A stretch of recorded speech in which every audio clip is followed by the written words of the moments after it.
have parties who are challenging the appointment of Professor Kindiki, and they are seeking conservatory orders not to have him sworn in as the third deputy president. We have parties who've sought conservatory orders to contest the impeachment of Professor of His Excellency Rigathi Gachagua. And we also have applications by some of the respondents, including the second interested party, that is Professor Kindiki, who are challenging the jurisdiction of this court to listen to the petition at hand. And they're raising the issue that this matter should actually go to the Supreme Court and not be determined at the High Court. So what we are seeing before court today is actually a convoluted of issues. There are so many questions that are going to be answered after this afternoon once we listen to the ruling. And so it's not really quite, I can't sit here and quite confirm what will be the outcome. That is, we have to leave it to the court. Indeed. Yes. We have to leave it to the court.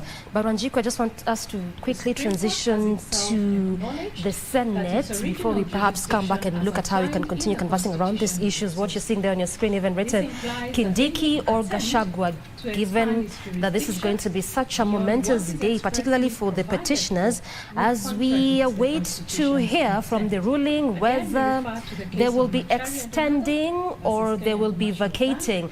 And it's also a good place for me to just keep reminding you as a viewer what that means is that if they extend these orders, it's a lifeline for impeached DP Gachagua, because it means status quo is maintained probably until the matter is heard and determined in courts.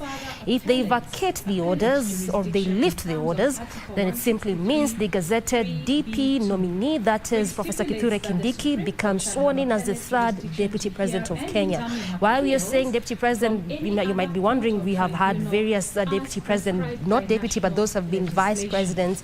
This has been after the promulgation of the 2010 constitution. That's when we'll see the third DP, if that is vacated. But very, very quickly, we now just want to move over to Senate for the day's proceedings in that particular house. We are aware, Parliament has yet to confer any further appellate jurisdiction upon the Supreme Court in terms of Article 163, 3b, Roman 2 above.